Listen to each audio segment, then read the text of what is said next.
தூங்கும்போது குரட்டை விடுறீங்களா? அப்போ இந்த வீடியோ உங்களுக்கு தான். குரட்டை எதனால் வருது, அதுக்கான தீர்வுகள் என்ன அப்படின்றத நம்ம பார்க்கலாம். முதல்ல குரட்டை எதனால் வருது அப்படின்னு சொல்லி பார்த்தோம்னா, அனட்டமிக்கலாக ஏதாவது ப்ராப்ளம் இருந்ததுன்னா மவுத்தில், அதாவது சாஃப்ட் பேலட் வந்து திக்காக இருக்கிறதுனால, இல்லை டங் வந்து ஹைப்பர்ட்ரோஃபியாக இருக்கிறதுனால, அப்படி இல்லைன்னா டான்சிலைட்டிஸ், இல்லை இன்ஃபெக்ஷன்ஸு, இல்லை கோல்டு, அந்த மாதிரி கண்டிஷன்ஸில். தென் பார்த்தீங்கன்னாக்கா வெயிட் வந்து அதிகமாக இருக்கிறதுனால, தைராய்டு ப்ராப்ளம், இல்லை அது வந்து பெத்தாலஜிக்கல் கண்டிஷன் இருக்கிறதுனாலையோ, அப்படி இல்லை அப்படின்னும் போது ஆல்கஹால் கன்சப்ஷன் வந்து அதிகமாக இருக்கிறதுனால, ஸ்மோக்கிங் வந்து அதிகமாக பண்ணுறதுனால, லேட் நைட்டு ஹெவி ஃபுட்ஸ் எடுக்கிறதுனாலையோ, இல்லை வந்து சிலர் வந்து தூக்க மருந்துகள் அதிகமாக யூஸ் பண்ணுறதுனால, இந்த மாதிரி நிறைய கண்டிஷனால நமக்கு வந்து குரட்டை வருது. இதுக்கான ஹோம் ரெமெடி என்ன அப்படின்னு சொல்லி பார்த்தோன்னா, முதல்ல வந்து குரட்டையை நம்ம எதனால் வருதுன்றதை ஃபைண்ட் அவுட் பண்ணணும். நார்மலாக வந்து இப்போ வெயிட் அதிகமாக இருக்கிறீங்கன்னா அந்த வெயிட் குறைக்கிறதுக்கான பார்க்கணும். அதே மாதிரி பெத்தாலஜிக்கல் கண்டிஷன்ஸ் ஏதாவது இருந்ததுன்னா அதற்கான தீர்வு முறைகளை தேடணும். அதே மாதிரி முதல்ல வந்து பொசிஷன் சேஞ்ச் பண்ணி படுக்க பார்க்கணும். அது நேராக படுக்கக்கூடாது, சைடில் ஒரு பக்கமாக திரும்பி படுக்க பார்க்கணும். அதே மாதிரி தலையை வந்து நார்மலோட கொஞ்சம் ஹைட்டாக வச்சு படுங்க. இதெல்லாம் பண்ணும்போது உங்களுக்கு வந்து ஸ்னோரிங் வந்து கண்ட்ரோல் ஆகும். இதை தவிர்த்து எப்போ வந்து நம்ம ஸ்னோரிங்க்கு வந்து நம்ம கவலைப்படணும், எப்போ நம்ம வந்து டாக்டர்கிட்ட போகணும் அப்படின்னு சொல்லி பார்க்கும்போது, அப்ஸ்ட்ரக்டிவ் ஸ்லீப் ஏப்னியா அப்படின்னு ஒரு கண்டிஷன் இருக்குது. அதாவது ஸ்னோரிங் வந்து ரொம்ப அதிகமாக இருக்கும்.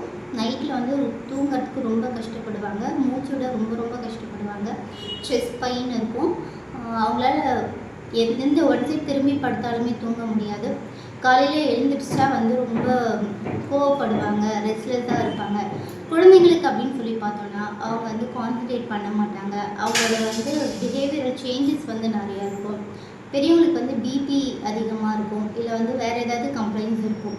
ஸோ இதெல்லாம் பார்க்கும்போது நம்ம டாக்டர் அணுகி மருத்துவம் தேடணும். வீட்லேயே இதுக்கு என்ன ரெமெடி பார்க்கலாம் அப்படின்னு சொல்லி பார்த்தோம்னா, rich foods, antioxidant and anti இன்ஃப்ளமேட்டரான ரிச் ஃபுட்ஸ் வந்து நம்ம எடுத்துக்கணும். ஒமேகா 3 அதிகமாக இருக்கக்கூடிய ரிச் ஃபுட்ஸை எடுத்துக்கலாம். அந்த டர்மரிக் அதெல்லாம் வந்து உணவில் சேர்க்கும் போது உங்களுக்கு வந்து இதுக்கான தீர்வு வந்து கிடைக்கும். இது இல்லாமல் நம்ம சித்தாவில் வந்து இதுக்கான தீர்வுகள் வந்து நிறையவே இருக்குது. முதல்ல அதோட பெத்தாலஜிக்கல் கண்டிஷன் பார்த்துட்டு, இப்போ நார்மலாக கோல்டுனால, இல்லை வந்து டான்சிலைட்டிஸ்னால, இதனால் வந்து எனக்கு வந்து குரட்டை வருது அப்படின்னும் போது நம்ம இதுக்கான மெடிசன்ஸ் வந்து சித்தாவில் நிறையவே இருக்குது. எஸ்பெஷலி திரிகடுகு சூரணம், கௌரி சிந்தாமணி, தாலி சாதி வடகம், தாலி சாதி சூரணம், குழந்தைகளுக்கு பால சஞ்சீவி, இந்த மாதிரியான மருந்துகளை நம்ம எடுக்கும்பொழுது நம்ம ஏர்வே அப்ஸ்ட்ரக்ஷனில் வந்து ரிலீவ் ஆகலாம். இதனால் வந்து குரட்டையை வந்து தவிர்க்கலாம். இது இல்லாமல் வெயிட் லாஸ்க்கு, அதே மாதிரி தைராய்டு ப்ராப்ளம்ஸ்க்கு, இதுக்கெல்லாமே சித்த மருந்துகள் நிறைய அவைலபிளாக இருக்குது. இப்போ நசியம் அப்படின்னு எடுக்கும்போது சித்தாவில் வந்து அணு தைலம் போன்ற தைலங்கள் வந்து நசியத்துக்காக பயன்பாட்டில் இருக்குது. இது இல்லாமல் குழந்தைகள் இருக்கும்போது நம்ம தூய்மையான பசு நெய்யை வந்து விடுறதாலையும், தூய்மையான தாய்ப்பால் வந்து விடும்போது நமக்கு அப்ஸ்ட்ரக்ஷன் வந்து கொஞ்சம் கம்மியாகும். இன்ஹலேஷன் அப்படின்ற பொறுத்த வரைக்கும் ஸ்டீமர் இன்ஹலேஷன், அதாவது மெடிக்கேட்டட் ஆயில், இல்லை நமக்கு ஆல்ரெடி நம்ம பழகியது யூக்கலிப்டஸ் இதெல்லாம் போட்டு, அதே மாதிரி லெமன் சீட்ஸ் இதெல்லாம் போட்டு நம்ம வந்து ஆவி பிடிக்கிறது மூலிமா ஏர்வே அப்ஸ்ட்ரக்ஷனை வந்து நம்ம தவிர்க்கலாம். பற்று அப்படின்னு இருக்கும்போது சித்தாவில் பார்த்திங்கன்னா இன்ஃப்ளமேஷனை குறைக்கிறதுக்காக நீர்ப்புகை பற்றி இன்னும் சில பற்றுகள் இருக்குது.